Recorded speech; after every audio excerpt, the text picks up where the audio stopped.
Out of fear that his young and beautiful wife would age, the man sewed her head onto his own shoulder. At this moment, the girl's face twisted grotesquely, for one of the heads happened to be her long-lost mother's. The girl's name is Asano, and her father was a remarkable swordsman. But 2 years ago, Asano's home was suddenly invaded by a group of swordsmen. They called themselves the Immortal School of Swordsmanship. They killed her father, and one of them violated her mother. Subsequently, they kidnapped her mother. Asano, being young and powerless, had no ability to resist. In order to rescue her mother, she trained in swordsmanship tirelessly every day. But it was not until one day, when Asano was paying respects at her father's grave, that she encountered an old woman. Upon hearing about Asano's situation, the old woman made a proposal to her. She asked her to find a man named Manji to help her seek revenge, and Manji was reputed to be the world's strongest assassin. Legend has it that Manji single-handedly killed hundreds of swordsmen who came to pursue him a long time ago. However, in doing so, he caused the death of his own younger sister. As a form of redemption, Manji vowed to kill 1,000 evildoers. After searching continuously for 2.5 months, Asano finally found this man known as the strongest. But when Asano expressed her request to Manji, he asked if she was prepared to abandon everything for revenge. Asano expressed her willingness, offering her body as a price. After saying this, she began removing her shirt. Manji's slap left Asano at a loss for words. As he watched her expression, he was thinking about his late sister. From that moment on, the two embarked on their path of revenge. Their first target was Sabato, a swordsman from the Immortal school who frequently harassed Asano. Manji demanded a duel with him. However, Sabato seemed only interested in Asano. Enraged, Manji charged at him, but with just one strike, Sabato effortlessly killed Manji. Asano couldn't believe it. The supposedly strongest swordsman in the world was easily defeated. As Sabato closed in on her, Asano had no choice but to fight for her life. Her throwing knife instantly tore through Sabato's cloak. And there, on the shoulder of that monstrous man, were 2 additional heads. On the left was his beautiful wife, and on the right was Asano's mother. At that moment, Asano completely broke down. She picked up a dagger, intending to end her miserable life. But in that instant, a flash of a blade struck. It wasn't aimed at Asano, but at Sabato. He never expected Manji to still be alive. After killing Sabato, Asano regained her senses. Manji's secret to coming back to life was that he was harboring an immortal blood fairy bug within him. By reattaching his severed limbs, his wounds would quickly heal. However, through this battle, Manji also realized the terrifying power of the Immortal school. To increase their strength, Asano led Manji to her uncle, Suri. Though Suri appeared to be a painter, his true identity was a spy for the shogunate, and his swordsmanship was exceptional. But when faced with Asano's request, Suri did not agree. Manji, enraged, chose to leave immediately. Asano, persuaded by Suri, decided to stay the night. Little did she know, she would encounter an assassin upon waking up. Asano immediately kicked the assassin away and prepared to escape,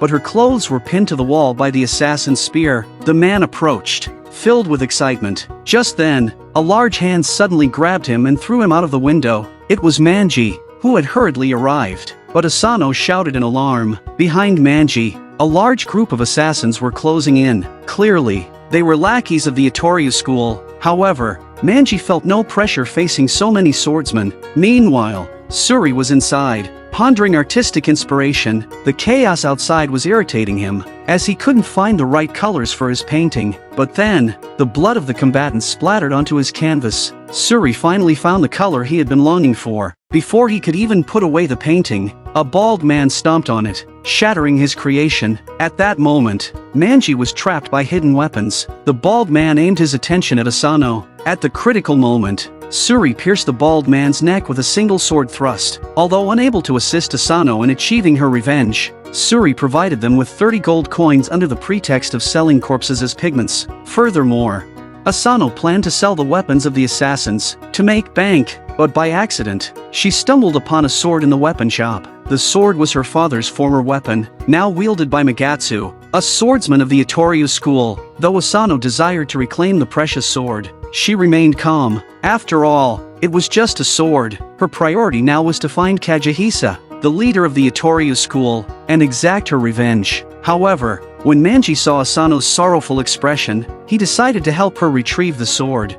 They met in a forest of withered trees. Magatsu initiated the attack, but Manji effortlessly parried his strikes. However, Magatsu fought in a despicable manner. Taking advantage of the terrain, he always chose the most opportune moments to launch his attacks. Both of them admired each other's skills, even exchanging their names, but in reality, the battle had already concluded, because Manji was certain to lose. Under Magatsu's cunning inducement, he lured Manji into a swampy area. Magatsu immediately stabbed Manji in the chest with both swords, but what Magatsu didn't know was that Manji possessed an undying body. Manji exerted all his strength and managed to crawl back up, thrusting his sword at Magatsu. Although the strike wasn't lethal, it rendered Magatsu unable to continue the fight. Thus, he tossed Asano's father's sword to Manji and made a pact with him. If they both managed to survive, they would engage in another life and death duel. The next morning, Asano woke up and discovered the precious sword. Although Manji pretended not to know, anyone could tell that he had retrieved it for her. Through their days together,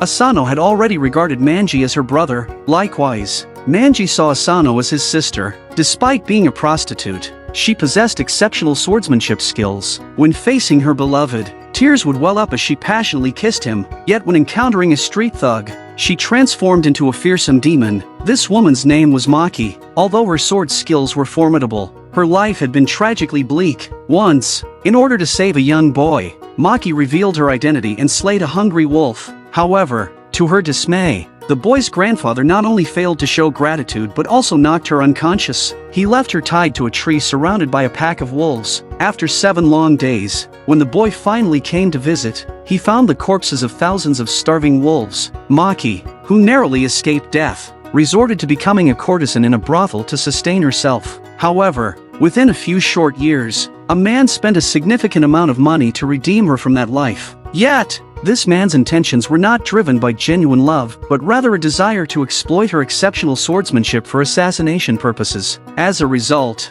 Maki became an assassin. Her first target was none other than Manji, known as the 100-Man Slayer by the masses. At this moment, Manji clearly didn't realize how frightening Maki was. She wore a white cloak and approached Manji as a prostitute. However, before Maki could strike, Manji sensed something amiss. A prostitute would never carry a dagger on her person. Realizing the danger, Manji swiftly pressed his blade against her throat. Interrogating her about her employer, Maki had no choice but to reveal everything. She did not know the person's name, only that he was a samurai who had paid her 20 gold coins. After hearing her words, Manji turned and walked away. Since the surprise attack failed, Maki had no choice but to engage in a direct confrontation, utilizing her immensely powerful swordsmanship to determine the outcome. Maki fell to the ground after hitting a wooden plank, but her backhanded sword was still blocked by Manji. Then Manji kicked Maki to the ground. Maki lost the battle, but Manji didn't kill her. He just taunted Itoryu for not having a good fighter. Little did he know that Maki wasn't fully committed. Her defeat was not due to her inferior swordsmanship compared to Manji's. She was hesitating between returning to the brothel as a prostitute or becoming a swordsman with blood on her hands. Finally, on this day, Maki found the answer she had been seeking. She had fallen in love with her employer. But in order to be with him, she had to kill Manji. From that moment, Maki made up her mind, confronting the thugs who harassed her. She cut off her long hair and fully transformed into a fearsome killer. A day later, Maki found Manji again. Manji could clearly sense her change, not just in her hair but in her eyes, the gaze unique to a swordsman. The current Maki could easily leave Manji breathless with just a slight move. This one mistake, Manji was pinned down by a plank. By the time he stood up, Maki had already disappeared. Manji cautiously searched for his target, but Maki had been waiting for him. She struck, piercing her sword through Manji's body. Manji, using all his strength, kicked Maki away. Just as Maki reached the door, Manji swiftly kicked it open to launch his surprise attack, but there was no one there. However, Maki was hiding directly above him. With a single strike, she severed one of Manji's arms. Then, she impaled him on the wall with her sword. This battle finally came to an end.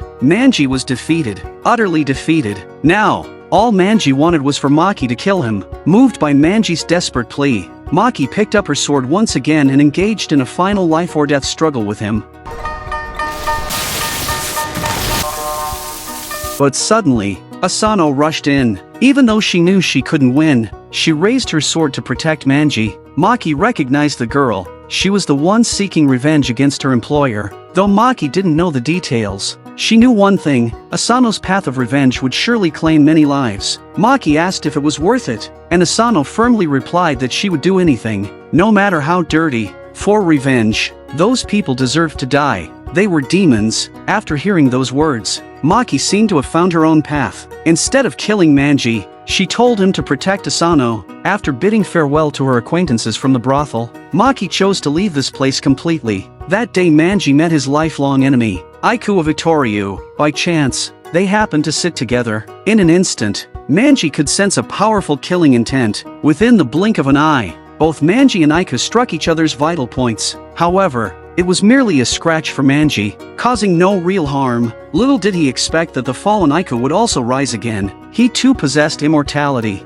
Aiko uttered the words, "Nothing in this world is truly indestructible," and then turned and walked away. At that moment, Manji couldn't comprehend the meaning behind Aiko's words, but it was during the night that he experienced the true extent of his agony. Manji's body began to rupture, as if bugs were about to crawl out. Aiko had put poison on his sword, a poison that kills blood fairy bugs. Witnessing his suffering, Asano quickly retrieved the secret medicine passed down in her family. She didn't know whether the medicine was effective or not, so she could only have him take it first and then see. After administering the medicine, Asano rushed outside to find a doctor, but to no avail. Instead, she was captured by Aiko. He proceeded to cut her tongue with a knife, followed by slashing his own palm. He forced her to drink his blood, as the merging of their fresh wounds had the potential to transmit the blood fairy bug within Aiko's body to Asano. Aiko had been lonely for 200 years and sought a companion to spend eternity with. Moreover, this ability would greatly aid Asano in her quest for revenge. Thus,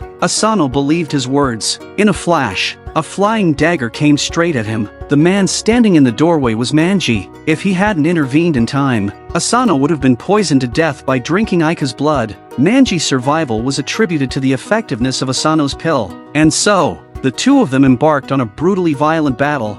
Although they were both stabbed through the chest, but these wounds were not enough to kill them. The true clash of blades had only just begun, but after just 2 rounds, Manji was on the ground. Yet, just as he was about to be killed, Asano bravely stepped forward. Although Aiko successfully blocked the flying knife, Manji had vanished from sight on the ground. Suddenly, he descended from above. In this battle, Aiko was defeated. As agreed, he revealed Kajihisa, the leader of Itoryu's location, to Asano. In half a month, Kajihisa would be heading to a place called Koga. Asano and Manji came to Koga ahead of time to set up an ambush, but she never expected. She encountered the swordsman who had once humiliated her mother. However, Asano was very clever. In order to get close to him, she first targeted Araya's son. When the boy was being bullied, Asano stepped forward and used the identity of an older sister to establish a connection with him. But little did she know, this man was extremely despicable. Not only did he insult Asano,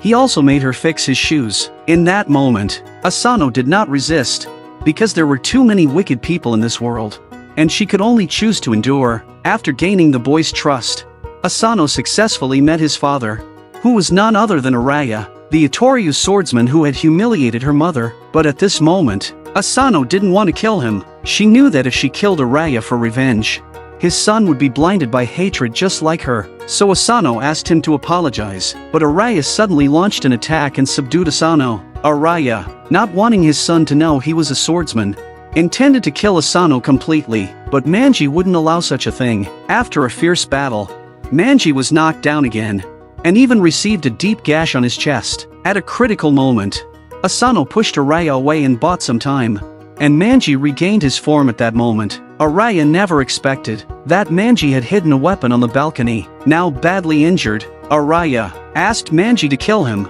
Although Asano tried to stop him, Manji forcefully approached and stabbed him with a sword, ending his life. And this scene happened to be witnessed by Araya's son. Manji sarcastically told the boy that if it weren't for Asano's constant interference, he would have killed his father long ago. Enraged, the boy rushed at Manji with a weapon, but Manji didn't dodge. In the end, he died at the boy's hands. A few days later, the boy erected a tombstone for his father and planned to leave this place, because when he went home to collect his father's body, the man's corpse was gone. He must still be alive. From now on, the rest of his life had only one goal, and that was to get back at him.